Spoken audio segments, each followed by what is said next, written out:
Je suis ravie de vous retrouver. Merci à vous d'être fidèles à l'après-midi info. Nous sommes ensemble pour 2 heures d'actualité. Le pronostic vital d'un policier est toujours engagé au lendemain de la fusillade dans un commissariat de Paris. L'état de son collègue s'améliore. Ils se sont fait tirer dessus hier soir par un homme en garde à vue qui a réussi à s'emparer de l'arme d'un agent.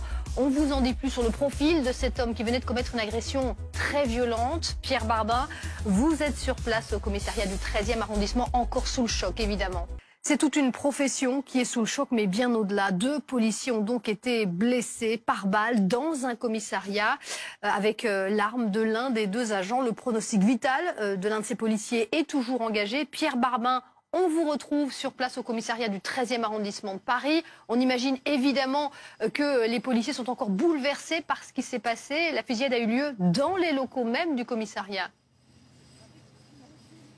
Oui, exactement, ce qui est extrêmement rare pour vous expliquer ce qui s'est passé. Tout s'est passé hier soir. Un individu est d'abord interpellé, conduit puis placé en garde à vue dans ce commissariat du 13e arrondissement de Paris. 2 policiers décident alors de le fouiller lorsque cet individu parvient à prendre une arme de service de l'un des 2 policiers. Il ouvre le feu, touche ces 2 policiers. L'un est blessé à l'abdomen et à la cuisse. Le second est lui touché au dos. Ce que l'on sait sur leur état de santé, eh bien, c'est que l'un des 2 policiers est très gravement blessé. Son pronostic vital est toujours engagé cet après-midi malgré une opération chirurgicale qui a lieu cette nuit. Il est désormais à l'hôpital de la Pitié-Salpêtrière qui est situé à quelques centaines de mètres d'ici. Le second policier est lui hospitalisé à l'hôpital Georges Pompidou dans le 15e arrondissement de Paris. L'auteur des tirs a été maîtrisé justement par un de ces 2 policiers qui s'est jeté sur lui. Cet auteur des tirs est lui aussi hospitalisé également à l'hôpital Georges Pompidou de Paris. Ce que l'on peut dire également, c'est qu'il y a eu plusieurs enquêtes qui ont été ouvertes, notamment une pour tentative de meurtre sur personne dépositaire de l'autorité publique. Merci beaucoup Pierre Barbin, merci aussi à Philippe Vigneault qui est à vos côtés. Sébastien Péréa, bonjour, merci beaucoup d'être avec nous. Vous êtes secrétaire zonal Île-de-France pour le syndicat CFDT Alternative Police. Tout d'abord, donnez-nous des nouvelles, les dernières nouvelles de vos collègues. L'un des 2 est très grièvement atteint. Comment va-t-il au moment où on se parle ? Alors écoutez, sur les dernières informations que nous avons, effectivement, l'un des collègues, donc le plus grièvement blessé, a toujours son pronostic vital engagé. Il a été endormi parce que la balle était toujours dans l'artère fémorale, parce que c'est bien là que il a été touché. Donc on a vraiment une pensée pour notre collègue qui aujourd'hui est entre la vie et la mort. Et ensuite, notre deuxième collègue est toujours hospitalisé, mais a priori, son pronostic vital n'est plus engagé. Voilà, déjà ce que je peux vous dire sur nos 2 collègues. Voilà, des nouvelles rassurantes au moins pour l'un des 2 collègues. Alors sur les circonstances de ce qui s'est passé, de cette fusillade, il y a évidemment cette question qu'on se pose évidemment depuis hier soir. Comment l'agresseur a-t-il pu s'emparer de l'arme de l'un des policiers ? Est-ce que vous commencez à y voir un peu plus clair ?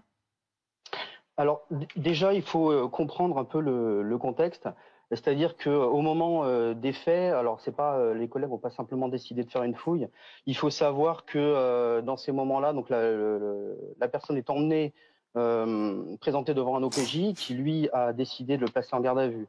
Donc c'est dans ce cadre-là qu'ensuite donc les collègues l'ont emmené pour le placer en garde à vue et avant de le placer en cellule, ils se sont forcés de lui retirer tout ce qui pourrait être dangereux pour lui-même ou pour autrui, et c'est précisément à ce moment-là qu'il a réussi à s'emparer de l'arme. Alors, comment ça pourrait arriver? Donc déjà, il faut savoir que c'est pas rare que des tentatives de promotion de l'arme sont faites dans les manifestations, dans les milieux confinés. Quand on a nos collègues qui interviennent dans les milieux confinés, c'est toujours très compliqué. Là, il faut savoir que les étriers, enfin les étuis que nous utilisons sont quand même bien faits, ils sont sécurisés.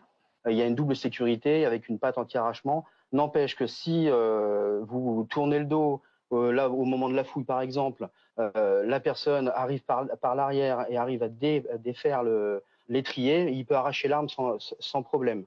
Voilà. Donc effectivement, l'enquête se poursuit évidemment et on en saura plus à l'issue de ces enquêtes. Restez avec nous s'il vous plaît. Mélanie Vecchio est à mes côtés également du service police-justice de BFM TV. Mélanie, on va s'intéresser aux faits, à ce qui s'est passé aussi avant la fusillade, puisque l'homme était en garde à vue.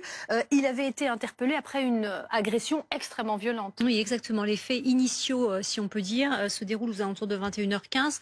Ce sont des policiers qui sont appelés par un voisin, un riverain. Et ce riverain leur signale que l'une de ses voisines est en train de se faire agresser sur le palier dans les parties communes de l'immeuble. Elle est en train de se faire agresser, dit-il, au cutter. Et quand les policiers arrivent, eh bien effectivement, ils découvrent des traces de sang donc sur ce palier et ils entendent des cris qui viennent d'un appartement.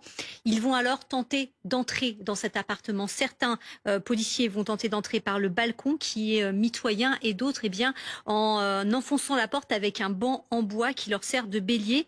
Ils vont réussir et là, ils voient un homme très agité, visiblement très virulent, qui leur demande de le tuer.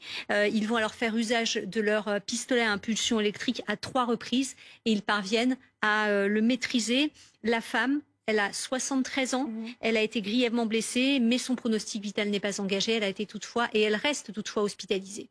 Sébastien Perea, est-ce que vous avez des informations sur ce suspect, en tout cas sur l'agresseur, celui qui a été interpellé? Est-ce qu'il était considéré comme particulièrement dangereux au moment de son interpellation notamment? Alors oui, en effet, comme l'a dit votre collègue, l'agresseur était très agité.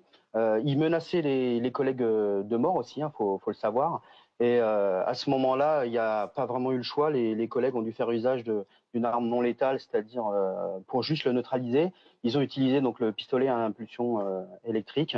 Et c'est ce qui a permis de l'interpeller sans problème. Merci beaucoup Sébastien Perea. Merci.